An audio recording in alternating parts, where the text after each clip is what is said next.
السلام علیکم ورحمۃ اللہ وبرکاتہ۔ حضرت جبرائیل علیہ السلام اللہ کے نبی صلی اللہ علیہ وسلم کے پاس آئے اور کہا کہ آپ مجھے قیامت کے متعلق بتائیں، تو حضور صلی اللہ علیہ وسلم نے فرمایا ما مسئول عنہ بعلم من السائل، یعنی جس سے سوال کیا جا رہا ہے وہ سوال کرنے والے سے زیادہ نہیں جانتا ہے۔ یعنی حضور صلی اللہ علیہ وسلم فرمانا چاہتے ہیں کہ میں تم سے زیادہ نہیں جانتا ہوں، اور اس لفظ کو لے کر کے جو دیوبندی وہابی ہے وہ کہتے ہیں کہ حضور صلی اللہ علیہ وسلم دیکھو کہتے ہیں کہ میں نہیں جانتا ہوں، حالانکہ یہ چھوٹا سے چھوٹا طالب علم بھی جانتا ہے کہ اس کا مطلب یہ ہوتا ہے کہ میں آپ سے زیادہ نہیں جانتا ہوں، یعنی میں آپ کے برابر جانتا ہوں، یعنی آپ بھی جانتے ہیں کہ میں کتنا جانتا ہوں۔ یہ عام طور پہ ہم جب بات چیت کرتے ہیں، کوئی ہم سے اگر پوچھتا ہے، کوئی کوڈ لینگویج میں کوئی باتیں پوچھتا ہے جو ہم اس کو بتانا نہیں چاہتے ہیں عام لوگوں کے درمیان میں، لیکن پھر بھی آگے کوئی سوال کر دے اور وہ بھی جانتا ہے اور میں بھی جانتا ہوں، تو ہم یہی کہتے ہیں آپس میں کہ ارے یار تم بھی تو جانتے ہو وہ بات، یا تم سے زیادہ میں نہیں جانتا ہوں، تم بھی اتنا ہی جانتے ہو جتنا میں جانتا ہوں۔ اس کے کئی پہلو نکلتے ہیں۔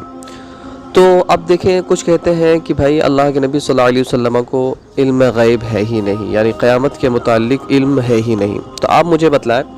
کہ اس کے بعد اللہ کے نبی صلی اللہ علیہ وسلم سے حضرت جبرائیل علیہ السلام نے فرمایا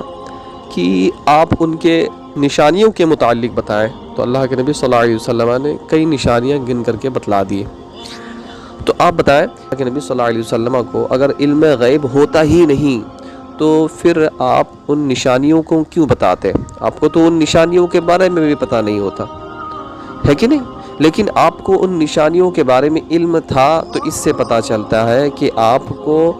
غیب کا علم ہے۔ لیکن اسی کو لے کر کے لوگ کہتے ہیں کہ بھائی اللہ کے نبی صلی اللہ علیہ وسلم کو علم غیب نہیں تھا، اگر علم غیب ہوتا تو وہ حضرت جبرائیل علیہ السلام کو اس کا جواب دیتے، جواب تو دیے۔ دوسری بات رہی، اللہ رب العزت قرآن پاک میں ارشاد فرماتا ہے الساعۃ بغتۃ، یعنی اللہ فرماتا ہے قرآن پاک میں قیامت اچانک قائم ہوگی۔ آپ بتائیں کہ قیامت اچانک قائم ہونے والی ہے،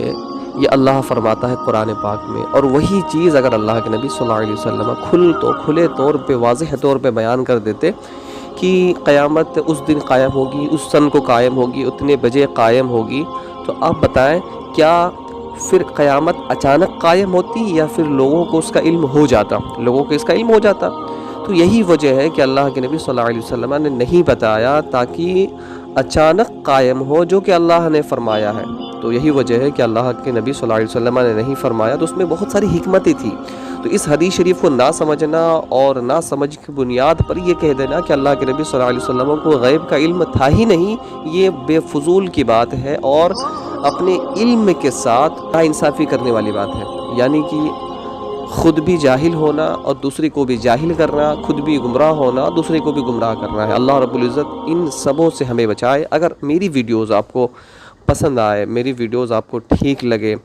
نالجیبل لگے، اسی طرح سے ویڈیوز پانا چاہتے ہیں تو پلیز میرے چینل کو سبسکرائب کریں اور دوسروں تک شیئر کریں۔ چلیے، اللہ حافظ۔